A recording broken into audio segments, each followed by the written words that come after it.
హల్లెలూయా. Praise allot. హల్లెలూయా. దేవుని నామానికి మహిమ కలుగును గాక. ఎల్ షద్దాయి ప్రార్థనా పరిచర్యల నుండి మీ అందరికీ కూడా శుభాభివందనాలు తెలియజేస్తూ ఉన్నాం. హల్లెలూయా. ఈరోజు దేవుని వాక్యాన్ని చూసుకున్నామండి. యెషయా గ్రంథము 58వ అధ్యాయము 11వ వచనము.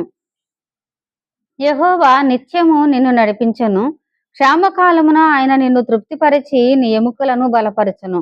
నీవు నీరు కట్టిన తోట వలెను, ఎప్పుడు ఉబుకుచ్చు ఉండు నీటి ఊట వలెను ఉండెదవు. హల్లెలూయా. ఎంత మంచి వాగ్దానాన్ని దేవుడు మనకి ఇస్తూ ఉన్నాడండి. యెషయా గ్రంథం 58వ అధ్యాయం గాని చూసుకున్నట్లయితే మనందరికీ తెలిసిందేనండి.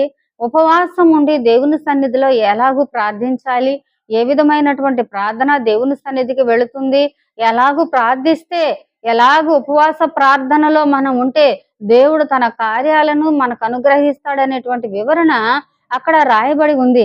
అయితే 11వ వచనం నుండి మనకి రాయబడినది ఏమిటి అంటే, అలాగున మనము చేసిన ఎడల, పై వచనాలు చూసుకున్నామండి. మొదటి నుండి కూడా 10వ వచనం వరకు చూసుకున్నాము. అలాగున మనం ఉండిన ఎడల, దేవుడు చెప్పినట్లు ఆయన సన్నిధిలో మనం ప్రార్థించిన ఎడల తప్పకుండా ఆయన కార్యాలు మనం పొందుకుంటాం. ఎలాగుంటాయో తెలుసా అండి? ఆయన చెప్పినట్లు మనం చేసినప్పుడు, ఆయన వాక్యాన్ని మన జీవితంలో నెరవేర్చినప్పుడు ఎలాగుంటాము అంటే, నీరు కట్టిన తోట వలెను, ఎప్పుడు ఉబుకుచ్చు ఉండు నీటి ఊట వలె ఉంటామండి. హల్లెలూయా. హల్లెలూయా.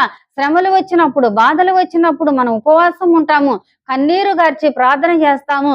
అయ్యో దేవుడు నాకు ఇంకా సమాధానం ఇయ్యట్లేదని సొమ్మసిల్లినటువంటి పరిస్థితుల్లో మనం ఉంటాము. గాని ప్రియ దేవుని బిడ్డలారా, మనము అలసిపోక, సొమ్మసిల్లక, విశ్వాసంలో మనం బలహీనులము కాక, యెషయా గ్రంథం 58వ అధ్యాయంలో రాయబడినట్లుగా ఆ అధ్యాయం అంతా మనం చదువుకుంటూ అలాగున కానీ మనం ఉపవసించి ప్రార్థించినట్లయితే తప్పకుండా నీరు కట్టిన తోట వలెను, ఎప్పుడు ఉబుకుచ్చు ఉండు నీటి ఊట వలె మన ఆశీర్వాదం ఉంటదండి. హల్లెలూయా.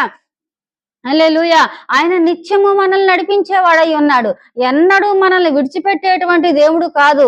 శాశ్వతమైనటువంటి కృపతో నేను నిన్ను ప్రేమిస్తున్నాను కనుక విడవక నీ ఎడల నేను కృప చూపుచున్నానని ఆయన మనతో మాట్లాడి ఉన్నాడు. శాశ్వతమైన ప్రేమ అండి.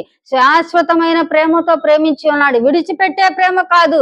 మనము ఆరాధించినప్పుడే మనతో ఉంటాడు, మనం వాక్యం చదివినప్పుడే మనతో ఉంటాడు అని కాదు. గాని ఆయన ప్రేమ శాశ్వతమైన ప్రేమ గనక, ఆయన మనల్ని విడిచిపెట్టే దేవుడు కాదు గనక, నిత్యము మనల్ని నడిపించేవాడు కనుక ఆయన మాట ప్రకారం ప్రార్థించి నీరు